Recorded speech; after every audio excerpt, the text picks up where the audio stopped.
Lahir besar di Jakarta, menikah sama orang Batak juga. Mertua saya di Pangkal Pinang, Bangka Belitung, orang tua saya di Jakarta. Saya baru Pasaribu. Suami saya Marga Pakpahan. Putra saya 2, Bona dan Joseph, kelas 6 kelas 4 di BPK Penabur Singgah. Apalagi adik saya 2 perempuan semua. Terus ya begitulah. Terima kasih untuk sudah mengundang saya hadir di sini. Such a great honor, sangat luar biasa sekali. Saya tuh rindu banget kalau berkumpul, bersekutu. Nah, saya sendiri juga klinik sudah membuat persekutuan Bona Mitra Medis. Kemarin hari baru kapan juga. Mungkin kalau teman-teman mau main ke rumah saya di Bojong Soang di Cherryfield Ciganitri, pintu kami terbuka banget lah pokoknya. Nah, dulu saya kenapa ya? Staff saya 98% Muslim, hanya 2% Kristen. Ya, justru disitulah kami bertumbuh dan berkembang dan saling mendoakan. Gitu. Terus saya masih terdaftar sebagai anggota itu di HKBP Bandung Marta Dinata. Tidak bisa atestasi karena satu dan lain hal. Ya sudahlah, dimanapun Tuhan tempatkan kita bertumbuh. Takut akan Tuhan yang paling penting ya. Beribadah di GI Mekarwangi sebenarnya dari 2015, tapi aktif pelayanan dari 2017 dari zamannya Pak Tim, sama masih dipakainya, masih jadi singer kok dan Cinya, puji Tuhan lah. Ya, dulu saya juga punya CG namanya The Chosen, tapi seiring berjalannya waktu dan semenjak Pak Andreas Tomo pindah, kayaknya udah mencar-mencar. It's okay. Masih dalam proses juga, sudah bilang ke Pak Roni, Pak Chandra, Pak Riko untuk ingin bergabung di CG manapun yang bisa menerima kami. Siapa tahu di sini menerima, wah saya senang banget. Mau ke rumah saya juga boleh untuk CG. Saya juga pelayanan juga di Ladies Community dan di Wanita Bijak. Jadi nggak tahu kenapa kayaknya dimanapun kecebur pengennya tuh bersekutu gitu. Kayak kemarin pun saya baru pulang dari Jogja, bela-belain malam-malam ke Sleman City Hall sampai jam 10 malam ikut doa Rabu. Padahal Bu Filinya lagi demam. Ya, puji Tuhan akhirnya bisa juga ke GII Cornerstone Jogja, padahal udah berkali-kali ke Jogja, nggak sempet ya, akhirnya ada waktu yang baik. Ya, kurang lebih seperti itu. Nanti Minggu jadi singer lagi setelah 1 tahun vakum karena ada nodul di pita suara. Ya Tuhan yang memberi, Tuhan yang memelihara, Tuhan yang menyembuhkan. Udahlah banyak banget ya, nggak mulai nanti. Udah ya, nanti lama-lama jadi pendeta lagi saya jangan jadi dokter aja. Oke, hari ini biar nggak bosan, kemarin kuliah bertanya kepada saya, Dokter Elvina mau bawain apa? Kalau menurut saya biar kita interaktif dan tidak satu arah, ini bakal banyak banget pertanyaan. Yang ada 5 apa 6 gitu, saya juga lupa 6. Ada 6 soal yang berisi mitos atau fakta. Apakah ini benar-benar real atau ini hanya sekedar yang kita percayain benar padahal nggak benar? Paham ya? Oke, kita start ya. Sip.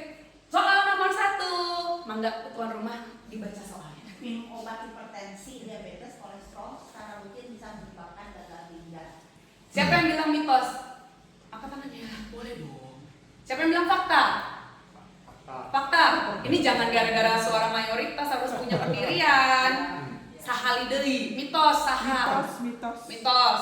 Fakta saha. Kebanyakan fakta itu kumaha tuh mitos.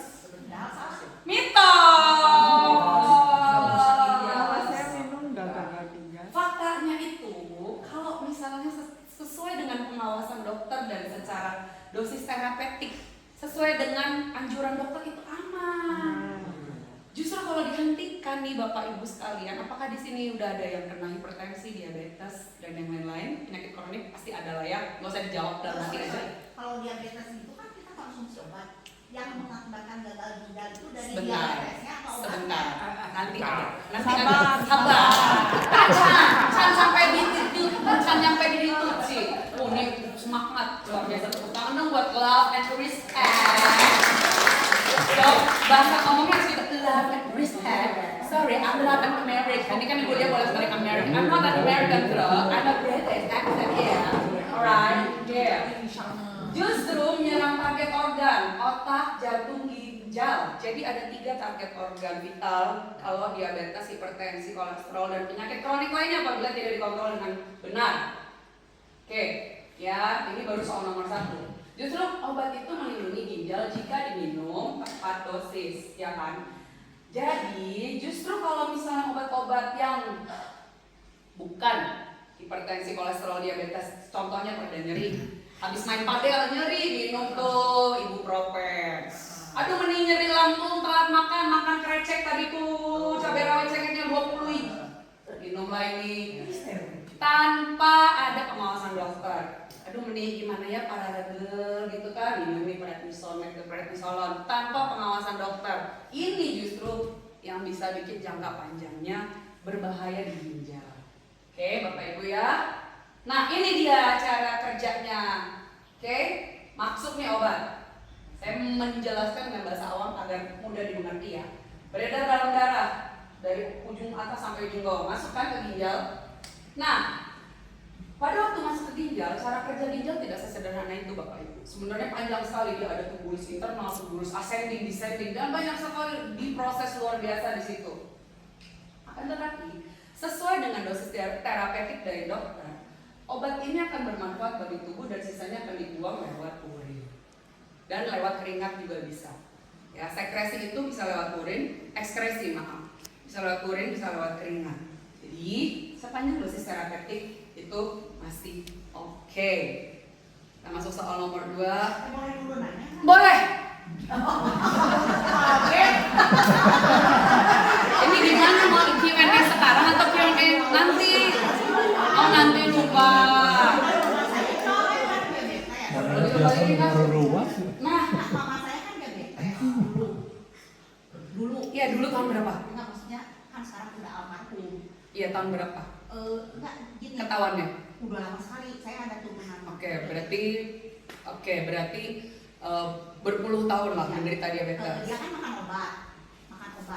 Tapi karena ginjalnya mulai terganggu, dia stop obat, disuruh insulin. Nah gini, insulin itu juga obat diabetes toh. Jadi maksud saya, jadi pendapat saya kalau kita makan obat diabetes terlalu lama akan merusak ginjal sehingga obat di stop diganti insulin. Bukan, ginjalnya rusak karena diabetes. Oh bukan karena obatnya? Bukan. Tapi kenapa obatnya di stop? Diabetes terjadi karena pankreas tidak mampu memproduksi insulin dalam jumlah yang tepat.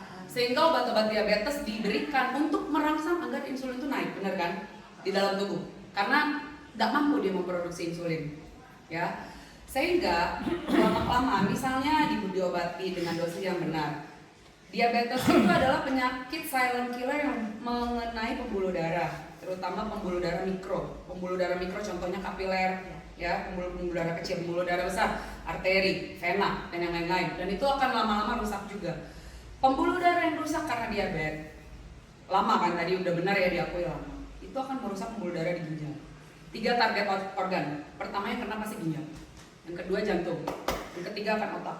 Ini adalah 3 target utama yang akan apabila diabetesnya memang sepertinya tidak bisa terkontrol dengan baik. Ya mungkin memang ganas lah mungkin lah tanda kutipnya. Akhirnya nggak mampu nih obatnya. Dimasukin insulin stret, entah lantus yang dimasukkan 1 kali sehari setiap pagi, long acting insulin atau short acting yang dimasukkan 2 kali. Nah, pada beberapa pasien yang memang responnya juga jelek terhadap insulin, yang memang nggak bisa, tapi kan kita udah berupaya. Nah, di masa yang sudah makin canggih sekarang ini, ada yang namanya terapi-terapi yang imunoterapi, cangkok ginjal, udah banyak lah kemajuan dibanding kita yang dulu hidup tahun di awal 90 atau 2000. Apalagi di negara-negara maju seperti Eropa, Amerika, bahkan sekarang mulai bergeser, Jepang, Cina, Korea. Itu sudah mulai bergeser ke arah itu. Tapi tetap kita mulai dari obat oral baru lewat insulin. Jadi jawabannya ialah memang dari penyakit diabetesnya. Kita nggak pernah bisa tahu juga. Dia stop tuh karena dia udah resisten obat ya. Kurang lebih begitu ya, karena rusak ginjal jadi dia ya, insulin. Ya, betul sekali. Bukan ya? Ya, dia diganti insulin karena obat oralnya sudah tidak mampu lagi merangsang si insulinnya untuk naik. Insulin yang dirangsang digunakan tubuh menurunkan gula darah, salah satunya ya, tapi kegunaannya banyak sekali. Tubuh kita itu tidak sesimpel itu Bapak Ibu.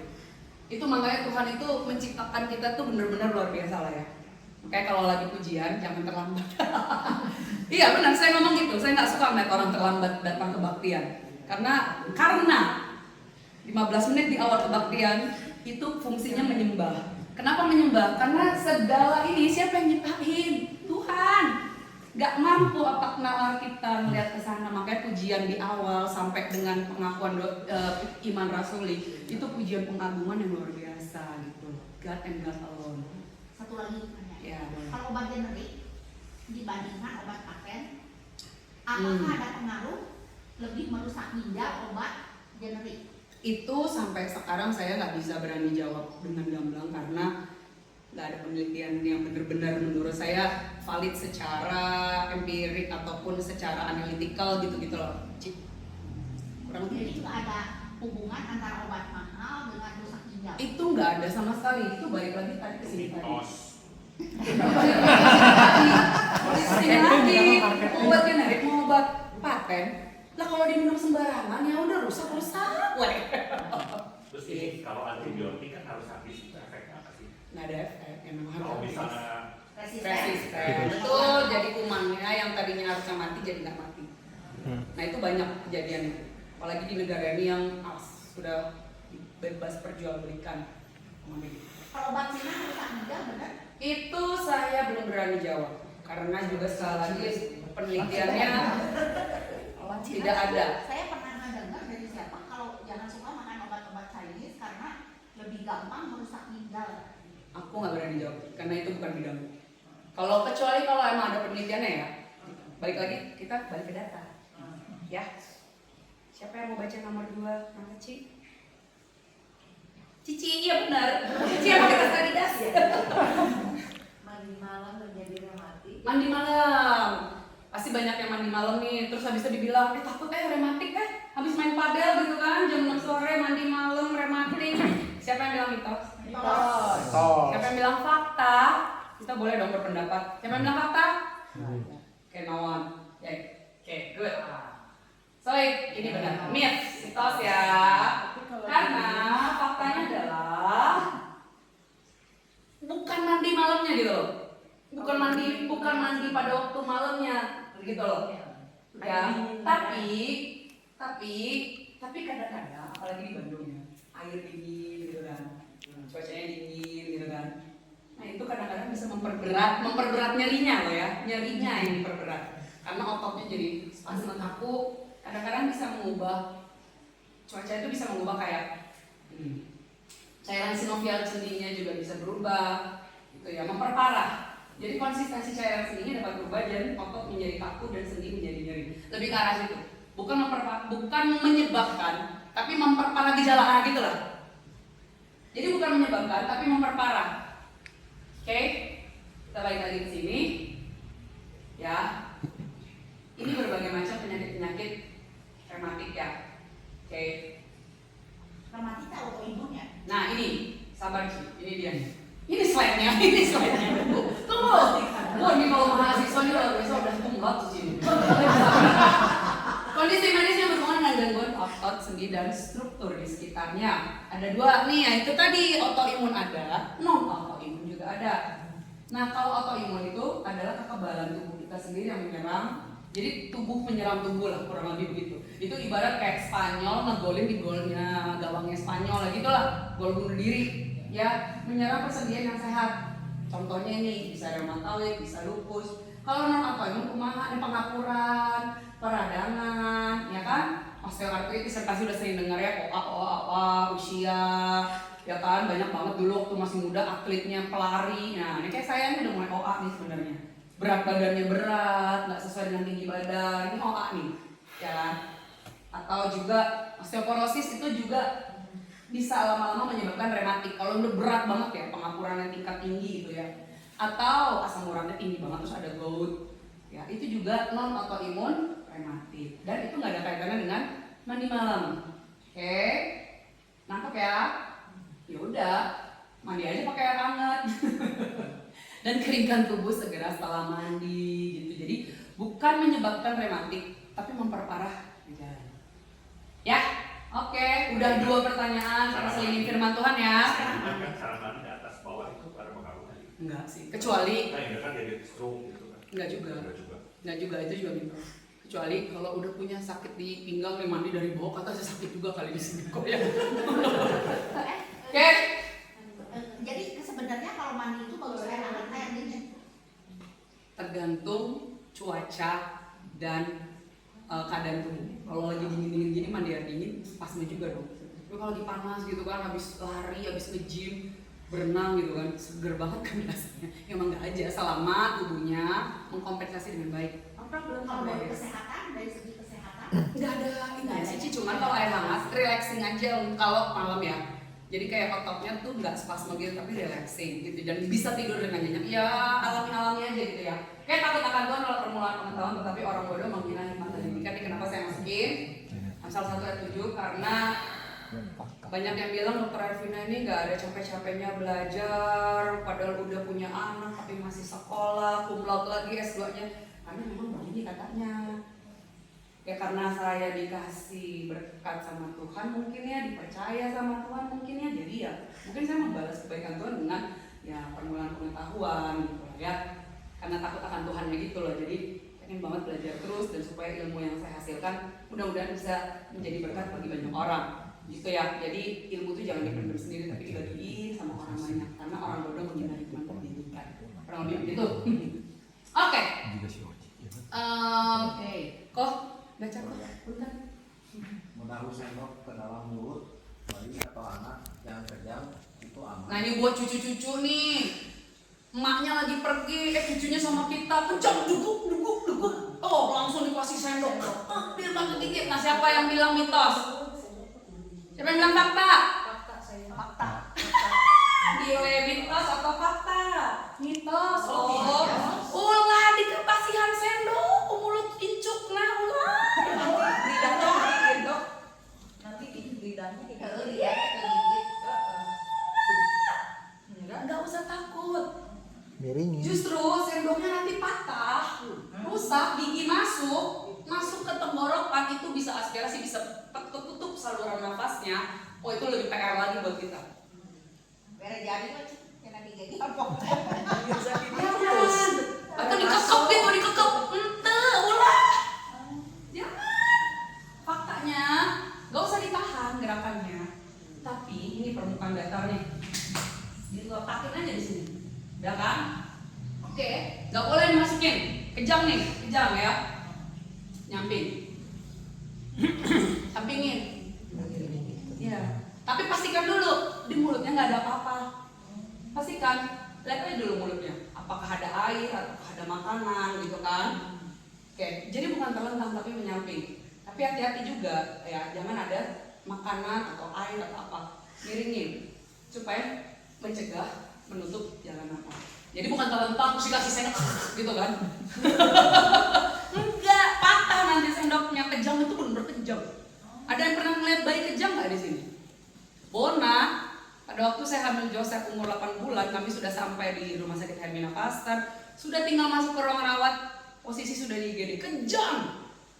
Dan saya menyadari bahwa itu kejang, bapaknya, susternya, mama, neneknya nggak tahu. Ya, saya tahu itu kejang gitu loh. Saya udah hamil besar nih Joseph gitu loh. Saya tahu itu kejang, kejang. Jangankan orang awam, saya dokter aja panik loh ngeliat anak sendiri kejang bener. Untung udah di UGD. Biru semua. Kalau kejang anak itu nggak sadar, mata ke atas, biru. Padahal suhu Bona itu 38,3. Secara teori 39 katanya. Tapi ternyata 38 juga kejang. Ternyata ambang batasnya beda-beda. Nah, ya. Panik. Itu pengaruhnya kemana? Pasti kotak. Jadi bodoh. Enggak juga, buktinya si Bona ranking terus, bukan ranking ya, juara-juara terus buktinya. Bisa main gitar nggak dipakein les, juara-juara di mana-mana. Jadi sebenarnya nggak juga sih.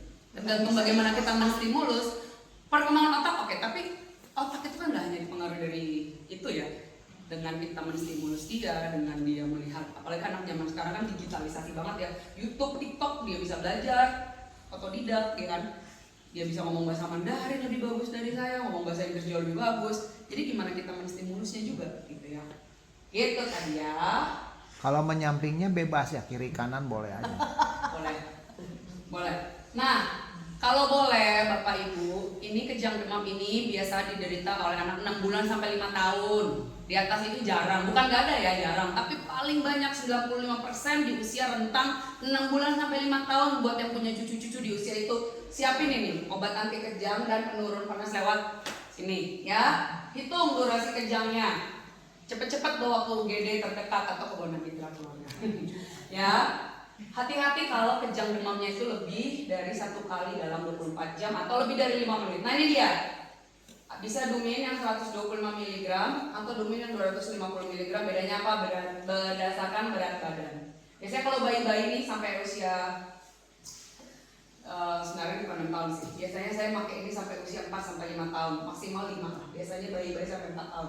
5 tahun ke atas biasanya saya lebih suka pakai yang ini. Ya, tapi biasanya berdasarkan berat badan, karena ini dosisnya ada berdasarkan dosis berat badan. Tapi nggak apa-apa. Di rumah ada yang 125, anak bayinya misalnya belum sekolah atau TK boleh ini, atau kelas 1 atau kelas 2 SD kasih yang ini 250. Ini untuk menurunkan panasnya ya. Nah, untuk anti kejangnya sendiri ini ada stesolid yang 5 mg, ada yang 10 mg. Tapi ini obat ini hanya resep dokter saja. Tuh ya. Hanya resep dokter saja. Nah, ini maksimal 2 kali dengan jeda waktu 5 menit. Maksimal lah ya. Kalau dia belum berhenti, beri lagi. Tapi kalau dia sudah berhenti ya sudah. Cuman maksud saya adalah kita bisa mengurangi jeda waktu kejangnya sebelum sampai ke UGD. Istilahnya pertolongan pertama ya. Penyebabnya apa? Kejang itu? Banyaknya demam tinggi, atau banyak epilepsi juga bisa, penyakit otak-otak sindrom ini itu bisa. Ini kelainan ada di sini, atau pengaturan di suhu otak. Semua anak pasti ada risiko itu. Lebih berat apabila ada riwayat kejang dalam keluarga. Nah, Bona itu ternyata kakaknya suami saya, mertipar saya, dari bapaknya lah pokoknya. Ada riwayat, jadi kena. Karena dari garis keturunan saya nggak pernah ada. Nah, dari garis keturunan bapaknya bisa, memang. Maksudnya bukan bisa. Apabila ada garis keturunan yang pernah kejang demam, si anak ini resikonya lebih besar, kurang lebih seperti itu. Kayak diabetes, hipertensi, kurang lebih gitu. Ada faktor genetik di situ.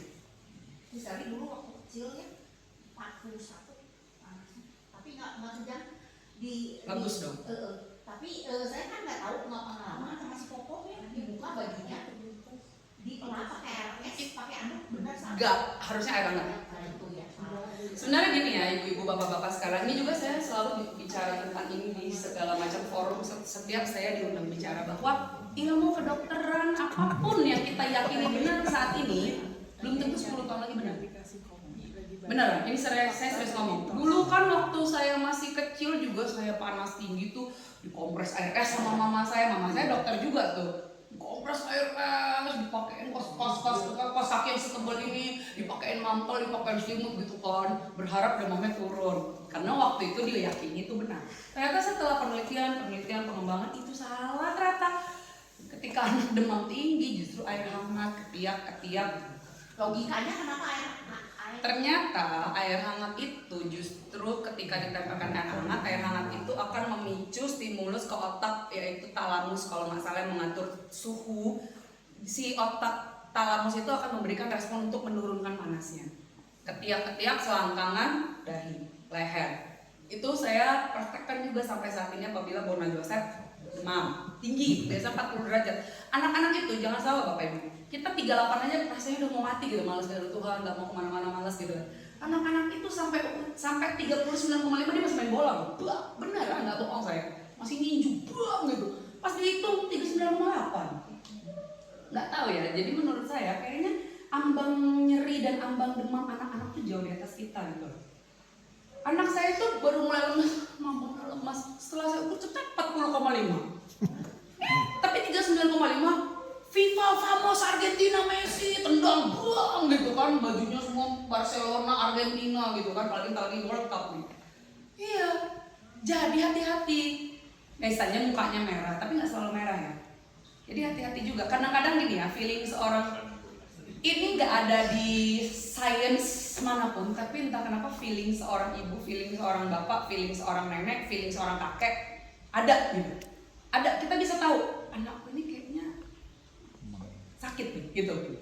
Padahal mungkin dia kelihatan baik-baik aja, tapi feeling tak itu nggak bisa dielakkan gitu.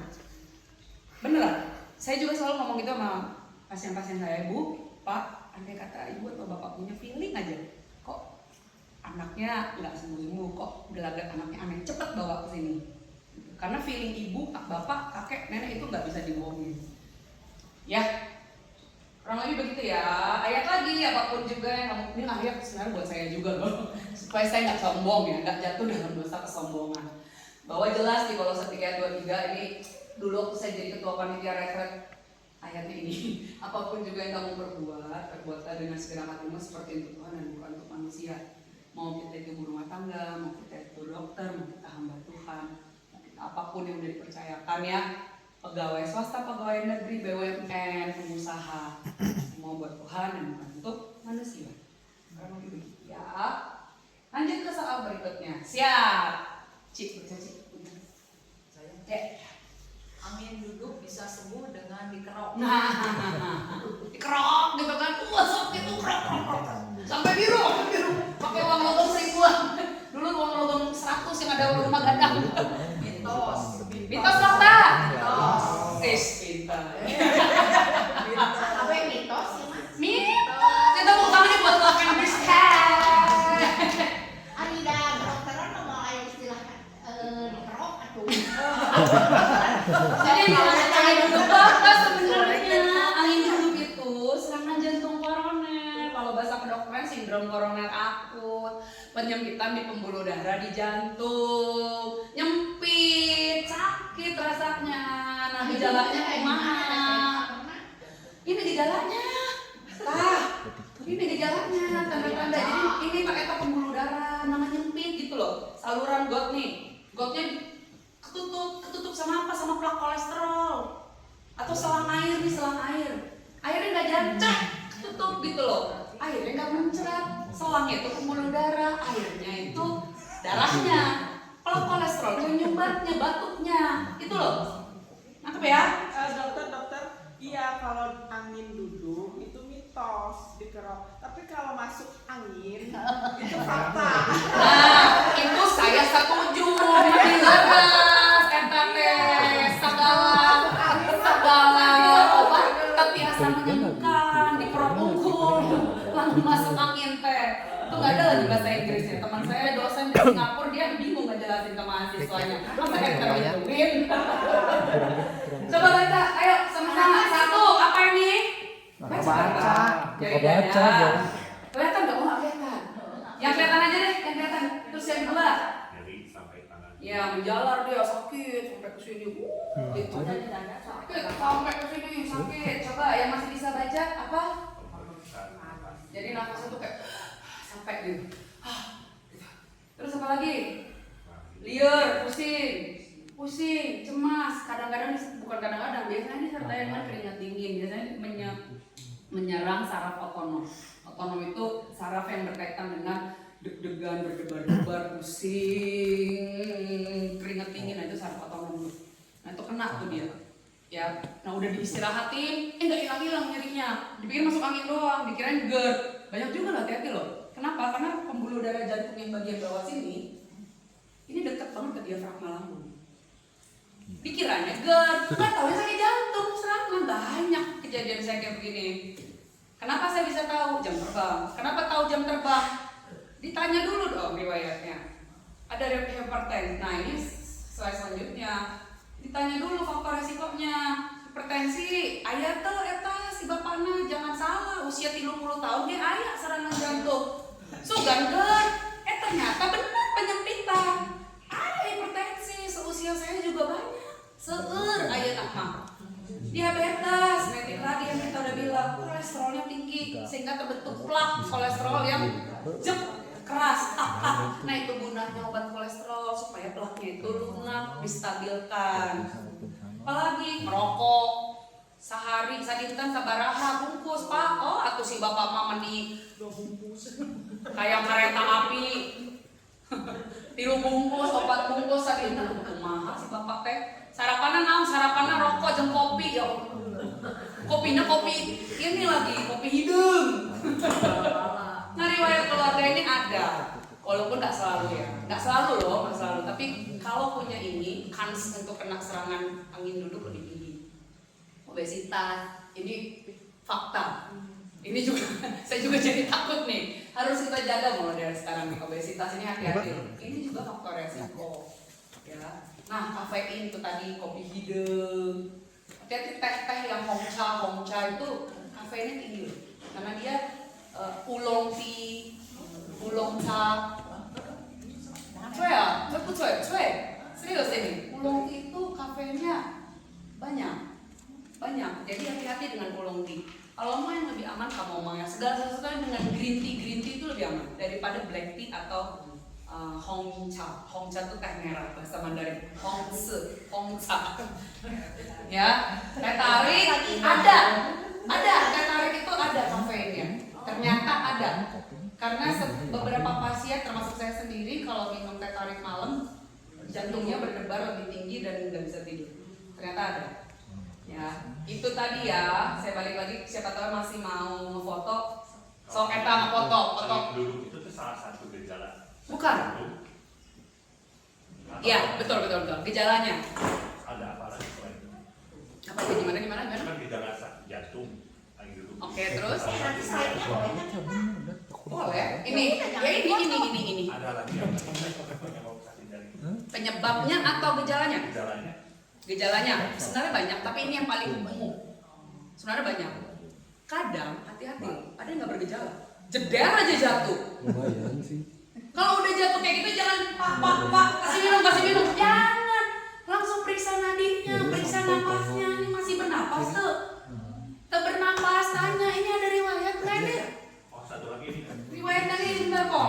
Riwayat ini semua ada nggak? Orang pingsan nih, jeder. Tanya dong ya kalau misalnya ada udah. Sambil nolong ya, 2 orang penolong, 1 orang gini, udah langsung aja RJP. 1 orang suruh telepon emergensi. Udah langsung di RJP, jangan disuruh minum. Sambil kayak begini, sambil tanya ada ini semua nggak? Habis itu baru kita tolong. Nih longgarin pakaiannya, kasih oksigen portable. 1 orang nolong, 1 orang nelfon rumah sakit. Nah kalau misalnya nih, nah ini ada obat nih, ya.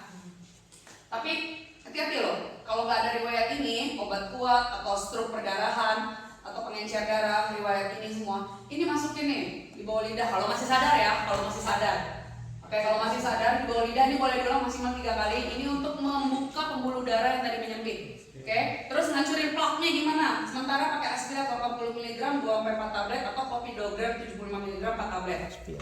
Ya, ini kalau masih sadar. Kalau udah nggak sadar, udah nggak bernapas, jantungnya mati, udah jederin aja udah. Dulu kan ini kasih pernafasan boleh kalau nggak jijik. Ternyata ada penelitiannya lagi. Dulu kan 15 2 napas, lanjut lagi 30 2 napas, lihat perkembangan dada atau enggak. Tapi ternyata dari American Cardiology Life Association itulah ya, American Heart Association dari Amerika dan juga European Society of Cardiology, kalau kita ngasih bantuan nggak usah pakai nafas, kans hidupnya pun akan bertambah dibanding minum. Apalagi dikasih minum. Ini gimana minum orang dia nggak sadar, kesedap masuk paru, mending boy. Mending boy. Kalau makan dari ini. Entah, itu mah juga kayak pukul. Udah bakal bangun. Terus ada yang bilang ditusuk. Tusuk lagi, ya Allah, tusuk aja terus sampai besok pagi sampai misalnya Apple runtuh. Oh iya. Yang nomor 4 itu boleh 3 kali dalam waktu berapa lama? Biasanya ada di slide selanjutnya. Nih ya, isosorbit dinitrat. Kalau nyerinya tidak berkurang kurang lebih 15 sampai 20 menit boleh diulang, atau 30 menit boleh diulang. Tapi hati-hati ya. Isosorbit dinitrat ini cepat banget turunin tensi. Ya. Nah ini set ya, itu isinya ini. Itu merek. Kan di sini nggak boleh nyambungin. Merek. Oh jadi sedokate itu. Iya isinya ini komposisi. Nah ini oksigen portable contohnya nih ya, misalnya sesak nih. Nah ini biasanya di tempat padel nih suka ada nih. Bisa hilang. Beneran serius karena di tempat padel tuh kalau takutnya ada sesak napas atau nah ini langsung dikasih. Ini gampang tinggal disemprot gitu. Pakai sedokat oke. Baiknya sih sedia ya obat kayak begini ya kalau udah ada resiko yang tadi hipertensi, diabetes, kolesterol, merokok, kafein. Clopidogrel ini ya contohnya ya, aspirat ini. Ini tadi ya. SDN 5 mg boleh diulang maksimal 3 kali, aspirat 80 mg 2 sampai 4 tablet dan ini sebenarnya atau sih salah. Dengan yang dibenerin deh slide-nya. Tenang aja. Pokoknya ini salah bukan dan akal. Itu akal ya. Jadi salah satu aja. Kalau nggak ada kopi Dobrel, boleh pakai aspiret. Atau kalau nggak ada aspiret, sama. Karena fungsinya sama. Oke? Mas ada yang mau nanya dulu? Jadi tadi yang ditusuk tuh nggak boleh. Nggak boleh dan. Gagal ya. Lemboi. Kalau orang Batak bilang. Lemboi. Nggak ngaruh. Gak ngaruh, tapi kalau rek dicobaan baik. Sakit. Justru karena sakit Oke, tuh Jadi udahnya. sadar. Jadi udah. Nomor 5. Kok baca kok. Tadi dulu yang tadi dulu. Iya gimana? Kan tadi si Kim ngomong kalau itu mah angin duduk, ini mah kalau masuk angin teorinya gimana itu kalau dikerok jadi sembuh? Sebenarnya nggak sembuh. Melegakan aja. Teorinya gimana? Gak ada teorinya. Karena sebenarnya dikerok itu hanya di kulit aja gitu. Dia nggak akan masuk sampai mana-mana. Dia hanya di kulit aja dan itu kan sebenarnya ya dikerok itu juga nggak boleh. Karena itu membuat kulit itu luka gitu.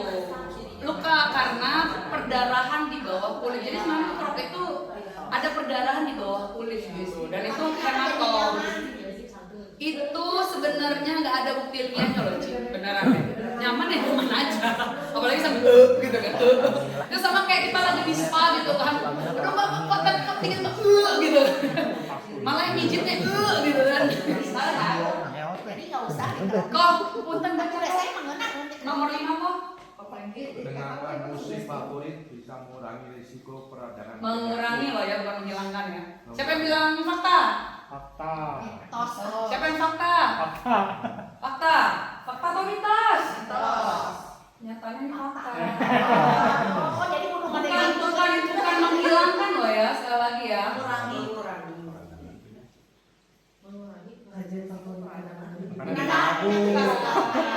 Infeksi saluran kencing Fakta.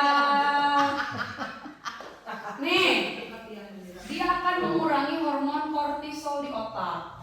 Kortisol ini adalah hormon yang apabila kalau kemarin ikut parenting sama Pak Sandy itu Farah itu benar. Ya, hormon kortisol itu dilepas otak ketika kita mengalami stres berlebih, cemas, dipukul sama mama bapak kita dulu kan dipukul pakai lidi gitu, pak gitu kan. Saya masih ngerasa itu kortisol naik tuh. Nah, sebaliknya tergantung dari orang yang suka musik atau enggak. Kalau yang saya nggak suka musik mah percuma. ini kan dibilangnya musik favorit. Oh musik favorit. Musik favorit loh. Lagu rohani cici. Nah, lah. Meni keroncong sepasang mata bola. Eta. Jadi mengurangi rasa sakit, kortisol meni seru ya kalau jadi ibu-ibu bapak-bapak kayaknya meni banyak gitu ya yang dibahas ya Tuhan. Jadi meningkatkan ketika kortisolnya turun, dopamin itu meningkat. Itu udah pasti tuh, dia bertolak belakang sehingga mendukung proses penyembuhan fisik dan mengurangi peradangan. Karena kan hormon dopamin,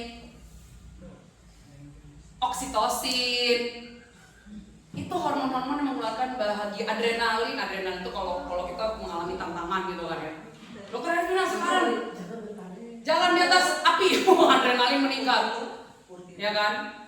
Dokter Ervina naik jet coaster, adrenalin yang meningkat. Tapi begitu adrenalin meningkat dan kita ngerasa senang, ya ini kortisolnya naik juga, gitu. Kadang-kadang kayak petenis di mumpung saya kemarin baru nonton Australian Open tuh, kayak Novak Djokovic itu waktu melawan Rafael Nadal, dia bilang kakinya tuh berdarah. Pertandingan 5 jam di Australian Open tahun 2000 berapa gitu kan. Karena pada waktu dia bermain tenis, itu hormon dopaminnya tuh meningkat, adrenalinnya juga, adrenalin rush namanya, meningkat sehingga rasa sakitnya nggak kerasa. Ketika dia udah beres penerimaan seremoni, baru dia lihat kakinya kok sakitnya tuh berdarah semua. Dia main 5 jam tuh. Gitu ya. Nah pada waktu main musik ya, nggak cuma mendengar ya, main juga bisa berefek seperti itu. Nah ini nih ya penelitiannya nih. Nih ya, pada pasien-pasien demensia itu fungsi kognitifnya kayak daya ingatnya, daya fokusnya, atau fungsi eksekutifnya seperti kayak memorinya atau bagaimana dia mengontrol diri, perilaku-perilaku yang bermasalah. Karena pasien-pasien demensia itu kadang-kadang ada masalah dengan perilakunya karena memang ada bagian otak yang mengatur perilakunya kena. Ya. kadang-kadang juga, bukan kadang-kadang lagi, dan sering terjadi perilaku yang bermasalah, depresi tiba-tiba, ya memang ada salah sama otak. Nah, menurut penelitian untuk musik-musik yang diperdengarkan pada pasien-pasien tersebut ini memperbaiki bukan menghilangkan loh ya, bukan menyembuhkan, bukan menghilangkan, memperbaiki. Nah, pada pasien-pasien nyeri lutut, ya kan, capek nih habis lari, lomba lari, lutut saya dulu pernah cedera juga habis lomba lari, mau kariran, ya kan, dengerin musik itu menurunkan kecemasan, frekuensi nadinya turun, ya kan, jadi nyerinya berkurang. Ya, pasien autisme, ya kan, yang tadinya nggak bisa berinteraksi dia jadi bisa interaksi, emosinya juga bisa lebih terkontrol, komunikasi nonverbalnya juga bagus, kan kadang-kadang dia nggak bisa natap mata, dia nggak bisa berbicara seperti yang kita lakukan, ya kan, dan kualitasnya jadi lebih baik, jadi interaksinya lebih baik, dan meningkatkan kualitas tidur, terutama yang nggak bisa tidur. Kadang-kadang saya juga kalau lagi nggak bisa tidur, saya dengerin musik apa aja yang membuat saya nyaman, relax, tidur benar. Tapi itu hanya penunjang. Tetap terapinya wajib dijalankan. Jadi hanya memperbaiki, bukan menyembuhkan. Jadi itu fakta ya. Sip. Soal terakhir, tepuk tangan dulu. Luar biasa banget, take love and respect. Oke, Mangga Ci. Nyeri leher atau pundak merupakan gejala pasti koreksi. Nah, eta pasti korek. Sakit banget. Punggak. Mitos. Mitos. Mitos fakta nih. Siapa fakta? Fakta dulu, fakta. Mitos ya? Mitos. Ada pasta. Iya, mitos udah benar. Ini mitos jelas. Kan tadi udah jelas. Di dunia kedokteran ini tidak ada hal yang pasti. Di dunia kedokteran tidak ada yang pasti. Beda dengan Alkitab. Makanya Alkitab itu jalan kebenaran dan kehidupan. Ini benar, serius. Pasti masuk surga kalau percaya sama saya. Hanya kata Tuhan kan gitu. Tapi ilmu kedokteran enggak. Minum ini pasti sembuh dokter ya. Wah, saya nggak pernah bisa bilang itu, Bu. Kesembuhan itu dari Tuhan. Saya hanya Allah. Saya cuma pulpen. Menulis Tuhan. Dan saya selalu menghitung pasien saya orang apapun. Ini juga di sini nih supir saya nih, saksi mata, Muslim. Ya juga ya. Kamu jadi Ya, Dok. Ya udahlah, nggak apa-apa. Pokoknya intinya dunia kedokteran itu tidak ada hal yang pasti. Sehingga hindari pertanyaan, dok pasti sembuh nggak? Kami akan menjawab gini, 80-90% yang diobati dengan ini sembuh, 10%-nya enggak. Siapa tahu ibu masukin 90%. Tapi kalau ibu masuk 10%, nggak apa-apa Bu, kita sama-sama cari jalan keluarnya, kita cari solusinya. Karena di dunia ini nggak ada yang pasti. Tapi ada penelitiannya. Begitu. Selalu cara saya menjawab pasien-pasien saya. Gitu ya. Nah, faktanya seringnya nggak bergejala, nggak bergejala. Jadi bukan gejala pasti, tapi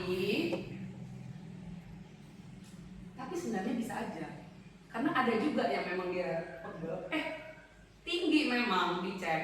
Jadi kadang ada iya, kadang enggak. Jadi bukan gejala pasti. Bisa juga tinggi juga, tapi rata-rata ya, sekali lagi rata-rata biasanya posisi-posisi yang nggak ergonomis tuh duduknya nggak bener, main padel nggak bener mukulnya, makanya kemarin saya cedera di sini. Ternyata pada waktu saya lihat lagi video saya nggak bener mukulnya, sini juga kena, lari posisinya nggak bener, sama nunduk terlalu lama, berbaring menggunakan lebih dari 1-2 bantal, posisi berbaring ke salah satu sisi dalam waktu yang lama, jadi nggak ergonomis. Ya, jadi, nah ini dia yang penting, cek aja kolesterolnya. Ya, puasa 8-12 jam. Biasanya enaknya tuh puasa malam ya, pagi udah diambil darahnya ya. Nah kalau misalnya lebih tinggi, pasti diresepkan obat penurun kolesterol. Simvastatin, atorvastatin, rosuvastatin, fenovibrat, udah banyak banget obat kolesterol zaman sekarang, banyak banget ya. Pilih aja yang cocok. Dosisnya berapa ya tergantung hasilnya, LDL-nya berapa, kita lihat LDL, trigliserid, HDL sebaiknya tinggi, kalau HDL-nya rendah, nah ini bermasalah. Oke, kita akan mulai dengan dosis sesuai dengan hasil dari pemeriksaan letaknya. Baik, ya karena itu saudara, baca deh, kamera bisa nggak?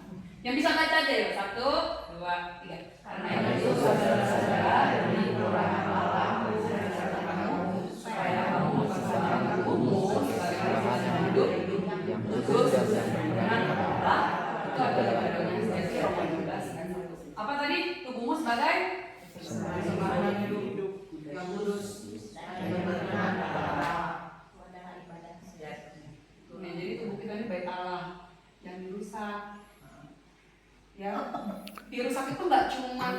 ngopi atau merokok loh, enggak.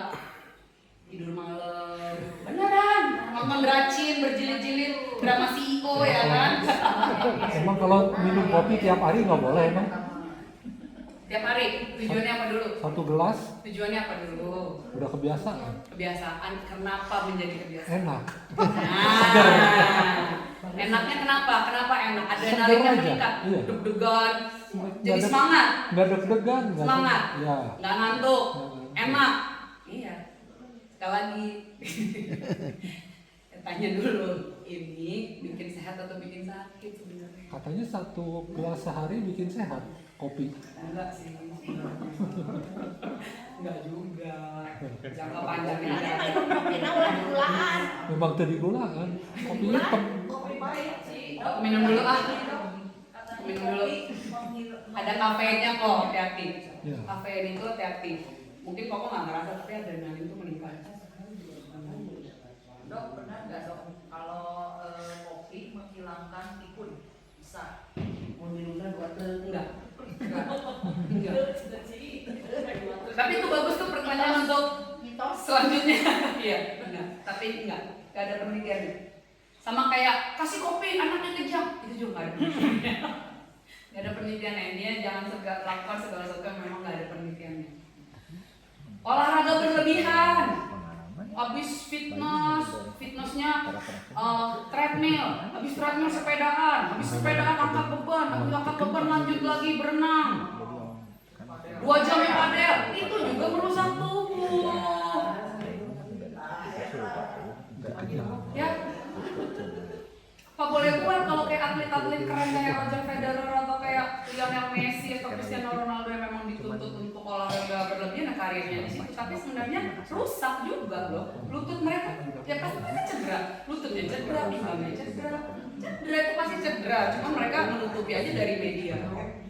Nyanyi berlebihan juga untuk saya benar. Ini saya juga belajar kenapa Tuhan kasih saya dulu pita suara sampai saya berobat ke Singapura gitu kan. Karena mungkin ada yang salah dengan cara bernyanyi saya, teknik, atau mungkin penggunaan suara yang memang berlebihan sehingga merusak pita suara. Itu juga tidak menjaga ini, tidak mempersembahkan tubuh gitu loh. Jadi sebenarnya cara Tuhan ke kita masing-masing itu ada aja. Kadang-kadang gini ya, ini terjadi.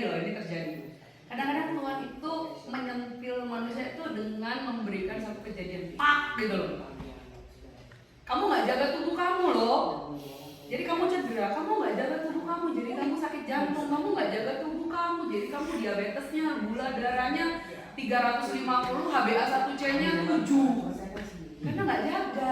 Balik lagi, jadi saudara-saudaraku yang terkasih, Alkitab itu semua adalah fakta di situ. Dan Alkitab itu relevan. Ini saya enaknya bicara di forum-forum Kristen ya. Kalau saya bicara di forum-forum non-Kristen, saya nggak bisa bicara seperti ini. Tapi pun begitu, saya tetap mengabarkan Injil hanya dengan cara saya sendiri. Ya, berhikmat, minta hikmat sama Tuhan karena hidup kita ini Alkitab yang terbuka. Ini saya serius. Kita tuh disorot oleh banyak orang. Bagaimana kita menjaga tubuh? Ini juga untuk diri saya sendiri, menjaga tubuh, nggak begadang, makannya jangan terlambat. Jangan terlambat supaya nggak GERD. Makan jangan pakai cengeng berlebihan. Segala sesuatu yang berlebihan itu nggak baik. Iya. Itu juga merusak tubuh. Jadi tubuh kita ini, hidup kita ini, Alkitab yang terbuka. Amin apa amin? Amin. Ya, gitu. Batang bambu dibuat tangga. Lagi. Batang bambu dibuat tangga. Air hujan dalam tempayan. Sehat itu lebih berharga daripada harta kekayaan asing. Sekarang gantian Cici Koko yang baca apa yang cakep. Ini. Sekali-sekali. Nukon. Hiji 2 3. Warna ungu si buah jambu. Asik, cakep.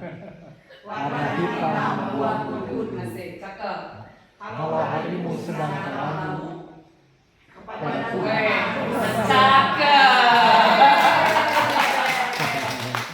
Oke, ini dia. Ini anak saya Bona, sekarang umur 12, ini Joseph, ini suami saya ini waktu kami ke Tokyo di Osaka lebih tepatnya. Yang misalnya bisa baca nih ayat yang kemarin, ya baca lagi yuk. Orang yang sabar besar surganya, tapi sesaat amalan sehat. Hati yang tenang menyegarkan tubuh, tapi iri hati membusukkan tulang. Oke. Kan yogi Fatim nih tau? Apa lim, omolim, hamsang gomodu, yesonim, kesel, cuk Google balas sendiri. Hamsamnida, presentasi saya sampai di sini. Bapak Ibu sekalian saya selalu Yesus memberkati. Oke, ini jadi saya tanpa ada mereka dan doa-doa dari mereka, saya juga nggak mungkin ada di sini lah ya. Ini Tuhan luar biasa penyertaan Tuhan. Kurang lebihnya saat ini kalau dengan dokter ya, kalau tanpa dokter kayaknya sekitar 80 sampai 90 karyawan. Dengan dokter 120 orang Bandung Jogja. Habis Idul Fitri kami akan buka satu cabang baru lagi. Mohon doa restu, semoga semua